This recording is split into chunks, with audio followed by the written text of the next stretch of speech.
नमस्कार दोस्तों, स्वागत है आपका हमारे इस चैनल निसंग के ऊपर। दोस्तों, हमने इस चैनल के ऊपर शुरू कर दी है रीजनिंग क्लास। और दोस्तों, आज हमारे 5वें नंबर की क्लास है, जिसमें अपन देखेंगे बहुत ही अच्छे अच्छे सवाल। जैसे कि आज के इस टॉपिक में रहेगा 5 मोस्ट क्वेश्चंस जो कि हर प्रतियोगी परीक्षा में पूछे जाते हैं। देखिए दोस्तों, सेम सवाल आपको एग्ज़ाम में नहीं मिलेगा, लेकिन दोस्तों पैटर्न ज़रूर आपको देखने को मिलेगा इसी तरह का।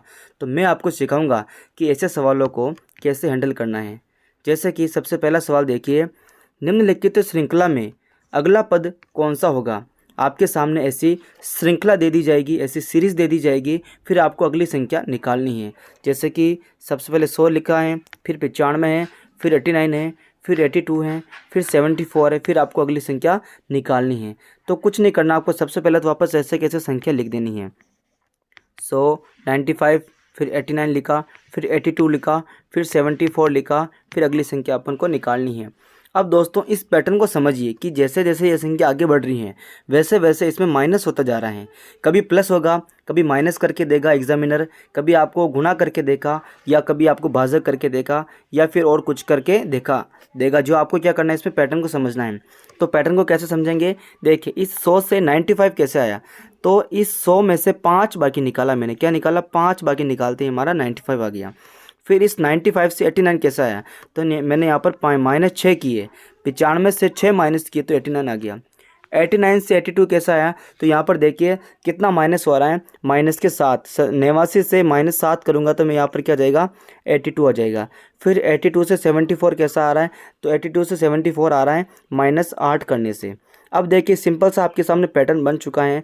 सबसे पहले -5 किया, फिर -6, फिर -7, फिर -8। अब क्या करना है, आप खुद ही समझ चुके होंगे कि बढ़ते क्रम में -6, -7, -8, तो अब -9 करना है। किससे, 74 से। 74 से -9 करेंगे तो कितने बचेगा, कितने बचा, 65 बचेगा। कितने बचेगा, 65 बचेगा। और 65 आपके ऑप्शन नंबर ए के अंदर छुपा हुआ है। ठीक है, अगला सवाल देखिए, निम्नलिखित श्रृंखला में अगला पद कौन सा होगा। आपको अगला पद निकालना है, ADHMS और आगे क्वेश्चन मार्क लगा हुआ है, यानी कि आपको नेक्स्ट संख्या आपको निकालनी है। ऐसे सवाल को हल करने के लिए, यानी कि अगर ये अल्फ़ाबेट वाला है, इसको हल करने के लिए आपको क्या करना है, जो भी आपका एग्जाम पेपर होता है उसके पीछे जो आपको रफ कागज़ होता है, उस रफ कागज़ के ऊपर आपको इस तरह से आपको ABCD लिख देनी है।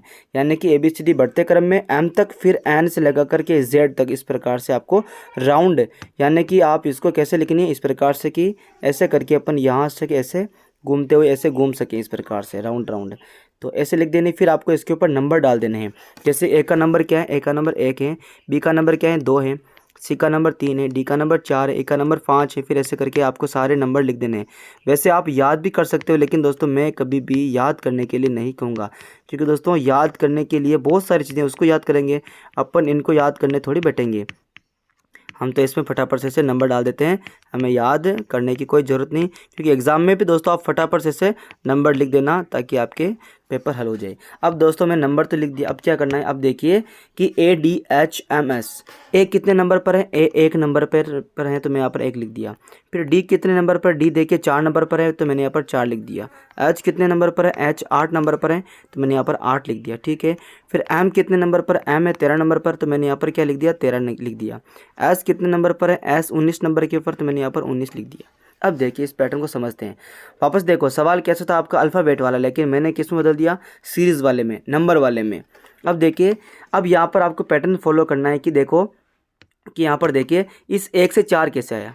तो 1 से 4 दोस्तों यहाँ पर 3 प्लस करने से आया। कितने प्लस करने से, 3 प्लस करने से।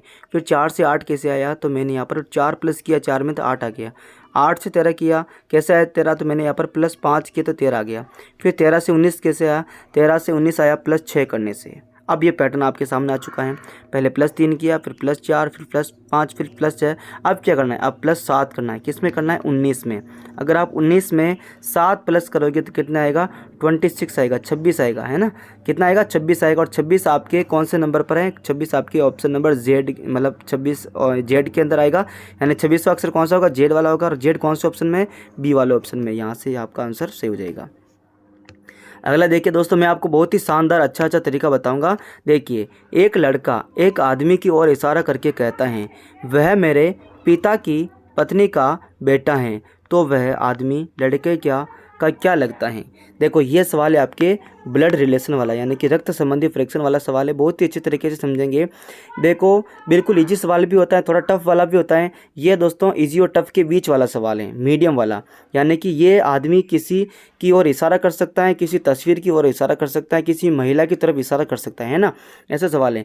तो क्या करना है, एक लड़का एक आदमी की ओर इशारा करके कहता है कि अब उस आदमी को छोड़ दो, एक लड़के को पकड़ो।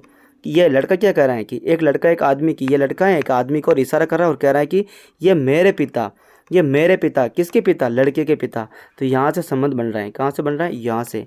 एक लड़का ये कह रहा है कि वह है ना मेरे पिता, वह मेरे पिता, यानी कि लड़के का पिता। मैंने लड़का लिखा यहाँ पर, और लड़के के पिता, पिता अगर आएगा तो पिता ऊपर आएगा, कहाँ आएगा, पिता ऊपर आएगा। अगर बेटा आता तो बेटा यहाँ पर नीचे आता, लेकिन अभी बेटा नहीं पूछा है, पिता पूछा है। पिता मैंने ऐसे ऊपर करके गोला बना दिया। फिर क्या पूछ रहा है, फिर क्या बता रहा है ये कि वह मेरे पिता हो गया की पत्नी, मेरे पिता की पत्नी, यहाँ पत्नियाँ हो गई, ठीक है, यहाँ पत्नी होगी, मेरे पिता की पत्नी, यानी कि पिता की पत्नी इसकी क्या लगेगी, माँ लगेगी, ठीक है। तो ये कह रहा है वह मेरे पिता की पत्नी का बेटा है, पत्नी का बेटा मतलब ये पत्नी का बेटा यहाँ हो जाएगा। अब चाहे पत्नी का बेटा हो या पिता का बेटा हो, बात है कि ना ये दोनों पति पत्नी मतलब इसके पापा मम्मी है। तो ये अगर बेटा होगा तो या तो ये स्वयं होगा, अगर कहता है कि वो इकलौता बेटा है, क्या कहता है ये, अगर ये कहता है कि इकलौता बेटा तो ये खुद हो जाता, लेकिन ये कह रहा है कि इसने यहाँ पर ये इकलौता शब्द नहीं लिखा, इसने लिखा केवल पत्नी का बेटा है, तो यहाँ पर बेटा लिख दिया, यानी कि इस लाइन में आ जाएगा, ये इसका भाई हो जाएगा। तो वह आदमी लड़के का क्या लगता है, तो वह आदमी इस लड़के का भाई लगेगा, क्या लगेगा, भाई। ये कह रहा है कि वह जो लड़का है ना, इस लड़के के बारे में बोल रहा था, वो क्या बोल रहा था, ये जो लड़का है ना, ये लड़का है वो मेरे पिता की पत्नी का बेटा है। यानी कि अब देखो ये मेरे पिता, ये मम्मी पापा, और मम्मी पापा का एक और बेटा होगा तो ये क्या कहलाएगा, भाई कहलाएगा। इस प्रकार से आपको हल करना है। अगला सवाल देखिए, अगला सवाल बहुत ही अच्छा है, घड़ी वाला सवाल है। यदि घड़ी में समय 9:30 बज रहे हैं तो दर्पण में क्या समय दिखेगा, ठीक है। घड़ी में कितने बज रहे हैं, 9:30 हो रहे हैं, तो दर्पण में क्या दिखेगा, दर्पण में दोस्तों उल्टा दिखता ना। तो देखिए अगर दोस्तों आपके सामने 12 घंटे की घड़ी है तो आपको 11:60 लिख देना है। अगर आपको पूछे 24 घंटे वाली घड़ी में से तो आपको 23:60 लिख देना है। मतलब क्या है, इस 11:60 23:60 का ये एक फॉर्मूला है, और फॉर्मूला भी इतना कठिन नहीं है, वही है। देखो जैसे 12 घंटा है तो ये 11 घंटा और 60 मिनट है, ये 23 घंटा 60 मिनट है। इस 11 घंटा 60 मिनट का मतलब ही क्या होता है, 12 घंटा।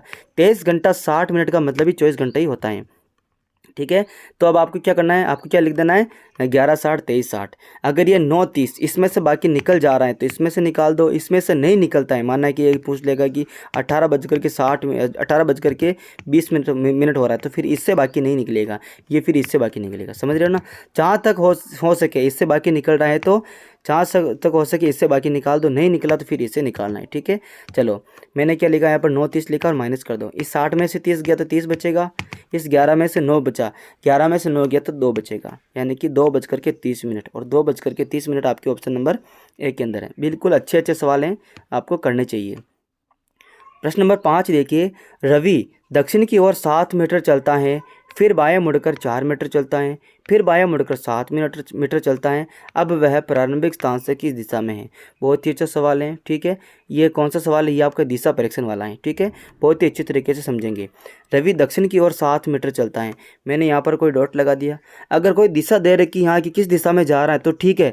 अगर कोई दिशा ही नहीं दे रखी, आपको पूछे कि हाँ रवि ने 7 मीटर चलना शुरू किया, तो आपको उत्तर दिशा में ही चलाना है, ठीक है। दिशा समझ लो, सबसे पहले तो दिशा आपके ऐसे करके ऐसे बनानी है।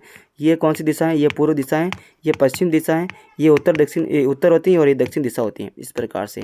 तो देखिए ये क्या कह रहा है कि रवि दक्षिण की ओर 7 मीटर चलता है, तो रवि को यहाँ पॉइंट लगा दो, दक्षिण इधर हो जाएगा, दक्षिण की तरफ 7 मीटर, तो यहाँ पर 7 लिख दो, ठीक है।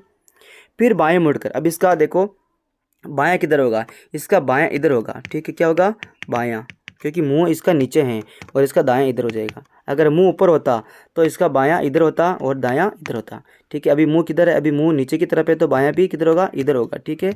चलो फिर क्या कर रहा है कि फिर बाएं मुड़कर 4 मीटर चलता है, तो बाएं मुड़ा और कितना चला, 4 मीटर, ऐसे 4 मीटर लगा दो, ठीक है। फिर बायां मुड़कर, अब बायां ऊपर हो जाएगा, बायां इधर, क्योंकि मुंह इसका इधर है तो इसका बायां ऊपर और दायां नीचे, ठीक है। चलो फिर ये बायां मुड़कर 7 मीटर चलता है, तो वापस 7 मीटर इसकी बराबर, 7 मीटर यहाँ तक आ गया, ठीक है। अब वह प्रारंभिक स्थान से किस दिशा में है। अब देखो यहाँ आ गया, ये हो जाएगा वर्तमान स्थान और ये है प्रारंभिक स्थान। अब ये पूछ रहा है कि प्रारंभिक स्थान से किस दिशा में है, तो आपको क्या करना है, प्रारंभिक जो स्थान है ना वहाँ पर आपको इसे क्रॉस लगा देना है और दिशा लिख दो फटाफट से। ये आपकी पूर्व दिशा है, ये पश्चिम दिशा है, ये उत्तर दिशा है और ये दक्षिण दिशा है। अब बताओ, ये आपका देखो ये आपका प्रारंभिक स्थान था और ये भी वर्तमान स्थान है। ये पूछ रहा है कि वह प्रारंभिक स्थान से, अगर आप प्रारंभिक स्थान पर खड़े हो तो किस दिशा में ये भी वर्तमान आ गया, तो ये भी किस दिशा में, ये देखो पूर्व दिशा आ रही ना, तो कौन सी दिशा हो जाएगी, ये वाली दिशा मतलब पूर्व दिशा हो जाएगी और ये पूर्व दिशा ऑप्शन नंबर सी के अंदर है। ऐसे करके आप इन सवालों को अच्छे तरीके से हल कर सकते हो।